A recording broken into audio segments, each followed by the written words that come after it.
Hello friend, this is Shivani Chauhan. Welcome to easy path education. आज हम करेंगे सीपीएम के बारे में। आपके unit 9 that is educational management वाले यूनिट 9 जो एजुकेशन पेपर के लिए है, उसका हम सीपीएम टॉपिक करेंगे। हम इससे पहले पोस्ट कोप के बारे में कर चुके हैं, POSD CORB। ओके, तो ये भी एक तरह से मैनेजमेंट टेक्निक है कि कैसे आप किसी काम को या अपने गोल को कैसे एक अफेक्टिव या एफिशिएंट तरीके से कर सकते हो। सो उसके बाद हम सीपीएम के बारे में करेंगे जो आपके सिलेबस में दिया हुआ है। काफ़ी क्वेश्चंस आ सकते हैं इससे, है ना। आपके स्टेटमेंट वाइज क्वेश्चंस आ सकते हैं, सो इसको करके जाइएगा। वैसे तो सारे क्वेश्चंस ही इंपॉर्टेंट है, क्योंकि ये एक तरह से आप बोल सकते हैं कि अनसर्टेन है कि कोई भी क्वेश्चन आ सकता है ना, तो आप ऐसा अंदाजा नहीं लगा सकते। सो स्टार्ट करते हैं सबसे पहले इंट्रोडक्शन से। तो सीपीएम क्या है? CPM is project management technique है, एक तरह से कि आप किसी प्रोजेक्ट को, आप कोई काम कर रहे हो। फॉर एग्जाम्पल हम एजुकेशन के वे में ही लेकर चले कि एजुकेशन में हमें पॉलिसीज बनानी है। तो वो पॉलिसीज आप कैसे बनाओगे? आपको वो पॉलिसीज 6 मंथ में तैयार करनी है, या फिर आप एस्टिमेट करोगे कि वो कितने टाइम में तैयार होगी, कि क्या क्या चीजें रिक्वायर होंगी हमें, है ना, कितना टाइम लग सकता है। तो एक तरह से प्रोजेक्ट मैनेजमेंट टेक्निक है जिसमें आप मैनेजमेंट करोगे प्रोजेक्ट के एक तरह से टाइमिंग का। Okay, use to plan schedule and control project, कि कैसे आपको प्लान करना है, शेड्यूल कैसे करना है कि कितने दिनों तक का प्रोजेक्ट है, कंट्रोल कैसे कर सकते हो कि अगर आपको लगता है कि किसी चीज पे ज्यादा टाइम लग सकता है तो उसे कंट्रोल कैसे कर सकते हो। सो ये हमें हेल्प करता है कि longest sequence of dependent activities known as critical path. कि क्रिटिकल पाथ क्या है? तो क्रिटिकल पाथ क्या है? क्रिटिकल पाथ मीन्स कि जो लॉन्गेस्ट सीक्वेंस टाइम है, मतलब जिस एक्टिविटी में आपको बहुत ज्यादा टाइम लग रहा है, जिस एक्टिविटी को करने में आपको, जैसे पॉलिसीज बनानी है, पॉलिसीज में आप किन किन लोगों को इंक्लूड करोगे ना, जो पॉलिसी मेकर्स होंगे उनमें कौन कौन आएगा, तो इसके लिए आपको टाइम लग रहा है बहुत ज्यादा। तो वो जो एक्टिविटी होगी एक तरह से वो क्रिटिकल पाथ हो गया आपका, longest sequence of dependent activities. Okay, और जो shortest time required to complete a project, कि कितना आपको शॉर्टेस्ट टाइम लगेगा, कि आपको लगता है कि पॉलिसी बनाने में शॉर्टेस्ट टाइम था जो 6 मंथ का लगेगा, कि हम 6 महीने तक कर सकते हैं अगर हमारे पास सारे रिसोर्सेज अवेलेबल हैं टाइमली। और अगर हमें लगता है कि नहीं है, किसी में टाइम लग सकता है किसी एक्टिविटी में, तो उसके लिए आपको फिर 8 मंथ में वो पॉलिसी जाके जाके बनेगी, है ना। तो ये okay, the activities that can be delayed without affecting the overall project timeline, कि जो एक्टिविटीज डिले हो सकती हैं, मतलब कुछ एक्टिविटीज ऐसी भी होती है जो जो एक तरह से आपकी जो पॉलिसी है, जो आप बना रहे हो पॉलिसी, अगर उसमें कुछ एक्टिविटी ऐसी हैं जैसे कि आपको चाहिए प्रिंटिंग के लिए, कि आपको प्रिंट कराना है ना, तो उसमें थोड़ा टाइम लग रहा है आपको, तो उससे क्या होगा, उससे एक तरह से ओवरऑल प्रोजेक्ट टाइमलाइन में कोई इफेक्ट नहीं आएगा। ओके, तो ऐसी activities. So this is developed by, जो एक तरह से सीपीएम है वो 1950s में डेवलप किया गया था ड्यू पॉन्ट एंड रैमिंगटन रैंड के द्वारा। CPM is widely use in construction, manufacturing, research, software development and education. तो हर जगह सीपीएम का यूज होता है ताकि हम किसी भी काम को इजीली तरीके से कर सके। तो बेसिकली प्रोजेक्ट मैनेजमेंट टेक्निक है।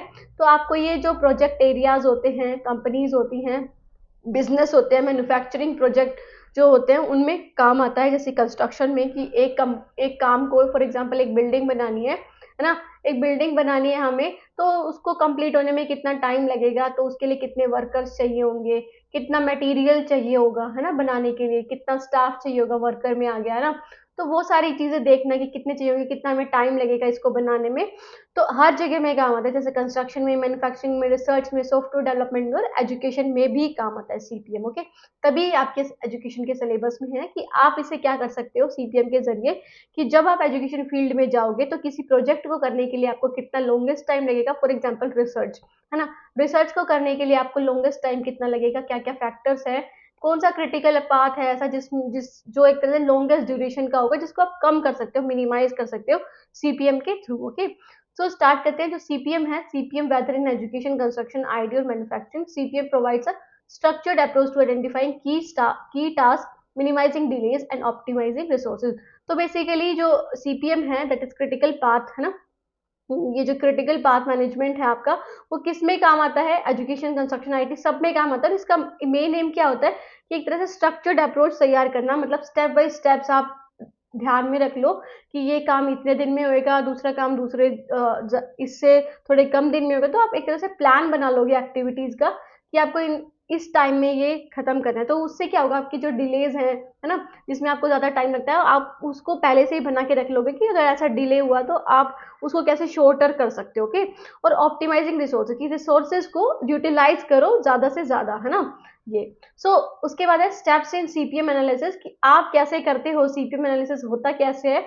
तो सबसे पहले स्टार्ट होता है ना, स्टार्ट में आएगा कि स्टार्ट के बाद आएगा डिफाइन प्रोजेक्ट एक्टिविटीज, कि जो प्रोजेक्ट है ना, जैसे रिसर्च है तो रिसर्च में हम एक्टिविटीज डिफाइन कर देंगे कि हमें मेथडोलॉजीज देखनी है, हमें स्कूल्स देखनी है, हम अगर सेकेंडरी स्कूल्स पे कर रहे हैं, हमें बच्चों पे देखना है कि कितने बच्चों पे हमें करना है, कौन सा एरिया चूज करना है ना। तो एक तरह से आपने प्रोजेक्ट एक्टिविटीज डिफाइन कर दी।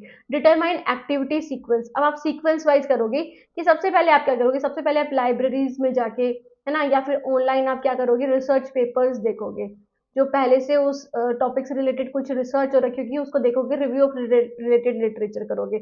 उसके बाद आप ये देखोगे कि कितने लोगों पे मुझे करनी चाहिए, गैप क्या आ गया, गैप आ रहा है कुछ रिसर्च में, तो उसकी वजह से फिर आपको कुछ क्या करना है, आगे आगे आपको चूज करना है कि कौन से मेथड से करोगे आप इसे, है ना, कौन से मेथड से करोगे, तो कौन से सैम्पलिंग टेक्निक्स आपकी क्या होंगी। तो एक तरह से एक्टिविटी सीक्वेंस बना लोगे कि कैसे कैसे करना है। और ये भी देख लोगे कि लाइव अगर आप रिसर्च पेपर पढ़ रहे हो तो उसमें आपको जैसे 4 दिन लग जाएंगे, 4 डेज लग जाएंगे, या 10 डेज लग जाएंगे, तो हर एक्टिविटीज को आप काउंट कर लोगे। एस्टिमेट एक्टिविटी ड्यूरेशन, ओके, कि हर एक्टिविटी को करने में आपको कितना टाइम लगेगा। फिर क्या करेंगे, सीपीएम नेटवर्क डायग्राम बना लेंगे। मतलब देखो, सीपीएम नेटवर्क डायग्राम कैसे बनाओगे, फॉर एग्जाम्पल आपको रिसर्च करनी है, तो रिसर्च करनी है, आप एक तरह से डायग्राम बना लोगे कि रिसर्च को करने के लिए पहले मुझे क्या करना है, रिव्यू ऑफ रिलेटेड लिटरेचर करना है ना। फिर मुझे क्या करना है, फिर मुझे करना है कि मुझे मैथडोलॉजीज क्या यूज करनी है, वो सारी चीजें। तो आप एक तरह से डायग्राम बना लोगे, नेटवर्क बना लोगे, किसके बाद क्या करना है। ओके, फिर आइडेंटिफाई क्रिटिकल पाथ, जो आपका क्रिटिकल पाथ है जिसमें आपको सबसे ज्यादा टाइम लग रहा है, उसको आइडेंटिफाई करोगे किसमें ज्यादा टाइम लग सकता है। ओके, फिर अपडेट एंड ऑप्टिमाइज शेड्यूल, फिर आप जैसे आपको पता चलेगा कि जिसमें ज्यादा टाइम लग रहा है, तो उसको क्या करोगे, आप थोड़ा एक तरह से मिनिमाइज करोगे उसे ना, उसको अपडेट करोगे अकॉर्डिंग टू योर सिचुएशन, कि आप देखोगे कि ये टाइम ले रहा है तो मैं इसको कैसे वर्कआउट कर सकता हूँ इस चीज पे कि ये ज्यादा टाइम ना ले। तो उसको अपडेट कर दोगे और शेड्यूल को ऑप्टिमाइज कर दोगे कि वो आपके लिए यूजफुल हो और जल्दी ही हो जाए, जल्दी टाइम पीरियड में हो जाए। उसके बाद प्रोजेक्ट कंप्लीशन, उसके बाद आपका प्रोजेक्ट जो है वो कंप्लीट हो जाएगा, है ना। तो ये, अब इसको एग्जांपल के जरिए समझते हैं इन स्टेप्स को, अगर हम एजुकेशन फील्ड में लेते हैं इनको। सबसे पहले क्या होता है, डिफाइन द प्रोजेक्ट होता है। तो इसमें क्या होता है, developing a new online course. सबसे पहले आप क्या करोगे, अगर आपका एक प्रोजेक्ट है, वो क्या है, a new online course develop करना है आपको एलएमएस के थ्रू, है ना, लर्निंग मैनेजमेंट सिस्टम के थ्रू या सॉफ्टवेयर के थ्रू आपको क्या करना है, ये एक प्रोजेक्ट डिजाइन करना है ऑनलाइन के लिए। तो आप पहले आइडेंटिफाई कर लो ये टास्क की क्या क्या चीजें होनी चाहिए। इसमें कंटेंट क्रिएशन होगा, हायरिंग फैकल्टी होगा, रिकॉर्डेड लेक्चर होंगे, सेटिंग अप एन एलएमएस की, आप एक सॉफ्टवेयर सेट करोगे, है ना, किस पे आपको पढ़ाना है, स्टूडेंट रजिस्ट्रेशन करोगे। तो ये सारी कुछ एक्टिविटीज हो गई। अब उन एक्टिविटीज को लिस्ट आउट कर दोगे, डिपेंडेंसीज की कौन किस पे ज्यादा डिपेंड है। So some task are dependent on other, जैसे कि you can not record lecture before finalizing the syllabus, कि पहले आपको करिकुलम के बारे में पता होना चाहिए, उससे पहले आप क्या नहीं कर सकते, उससे पहले आप रिकॉर्ड नहीं कर सकते। या फिर अगर आपके पास कोई सॉफ्टवेयर ही नहीं है ना, सॉफ्टवेयर नहीं है, तो आप उन एक्टिविटीज को डालोगे कहाँ पे, मतलब आप अपने रिकॉर्डेड लेक्चर पे को डालोगे कहाँ पे। तो एक तरह से डिपेंडेंसीज बना दो कि ये काम इस पे डिपेंड है, दूसरा काम दूसरे एरिया पे डिपेंड है, तो इन सब पे डिपेंड है, तो मुझे पहले वाले जो है वर्क पे एक्टिविटी पे ध्यान देना पड़ेगा, तभी दूसरा हो पाएगा ना। तो ये, फिर क्रिएट अ नेटवर्क डायग्राम, एक तरह से नेटवर्क बना लोगे। जैसे कि यहाँ पे क्या है कि अगर मैं वीडियो रिकॉर्ड कर दूंगा तो मुझे क्या चाहिए होगा, मुझे एक एलएमएस चाहिए होगा, है ना, या फिर एक एक तरह से आपको एरिया चाहिए होगा जहाँ पे आप उस वीडियो को डालोगे। और वीडियो रिकॉर्ड करने से पहले आपको सिलेबस चाहिए होगा या फिर करिकुलम चाहिए होगा कि जिसके ऊपर आप वीडियोस रिकॉर्ड कर रहे हो, है ना। तो ऐसे करके नेटवर्क बना लोगे आप। After that is the estimates time for each activity. आप टाइम एस्टिमेट कर लोगे कि फॉर एग्जाम्पल आपको वीडियो रिकॉर्ड करने के लिए आपको एक दिन में आपको बोल सकते हो 3 आवर्स चाहिए, क्योंकि आपको पढ़ना भी है। सिलेबस देखने के लिए आपको सिर्फ 1 आवर चाहिए। एलएमएस के लिए आपको, है ना, एलएमएस आपको जो डिजाइन करना है या फिर सोचना है जिसके बारे में, उसके लिए आपको 4 दिन चाहिए, 4 डेज चाहिए। तो ऐसे करके आप टाइम लिमिट कर लोगे, जैसे टाइम बना दोगे, जैसे कि कंटेंट डेवलपमेंट के लिए आपको 15 दिन चाहिए, फैकल्टी हायरिंग के लिए 10 दिन चाहिए, लेक्चर रिकॉर्डिंग के लिए 20 डेज चाहिए, एलएमएस सेटअप के लिए 7 डेज, कोर्स लॉन्च के लिए 5 डेज। तो ऐसे करके आपने सब चीज़ों में टाइम्स बना लिए ना, टाइम बना लिए। फिर आइडेंटिफाई द क्रिटिकल पाथ। आप जो क्रिटिकल पाथ है, जो लॉन्गेस्ट ड्यूरेशन पाथ है, उसको आइडेंटिफाई करोगे। The longest path in the project schedule determine the minimum project completion time. तो लॉन्गेस्ट पाथ ही बताएगा कि हमें मिनिमम टाइम कितना लगेगा, है ना, मिनिमम टाइम आपको कितना लगेगा प्रोजेक्ट को कंप्लीट करने के लिए। if a task on critical path is if a task on the critical path is delayed, the entire project is delayed।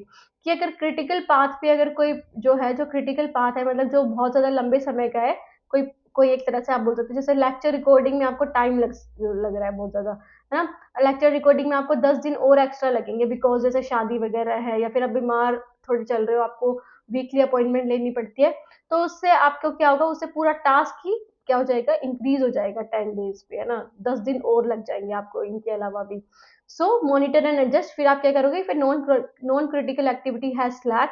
अगर उसमें स्लैक होगा, मतलब नॉन क्रिटिकल एक्टिविटी जहाँ पे आपको टाइम, वो इसका मतलब क्या है कि जो टाइम ऐसा है जहाँ पे अगर आपको ज्यादा भी टाइम लग रहा है, तो वो एक तरह से अफेक्ट नहीं कर रहा पूरे प्रोजेक्ट को, है ना, पूरे प्रोजेक्ट को अफेक्ट नहीं कर रहा। जैसे कि फैकल्टी हायरिंग पे आपको ज्यादा टाइम लग रहा है, बट वो क्या आपके पूरे प्रोजेक्ट को अफेक्ट नहीं कर रहा, ओके, क्योंकि तब आपको वो चाहिए होगा, तब वो आ जाएगा बाद में। So if non critical activity has slack, resources can be shifted to speed up critical activities. तो उन रिसोर्सेज को दूसरी जगह पे भेज देंगे, ताकि जो क्रिटिकल एक्टिविटीज है उसमें स्पीड अप हो जाए, मतलब उसमें हम ज्यादा जल्दी से काम कर सकें, है ना, ज्यादा जल्दी से काम कर सकें।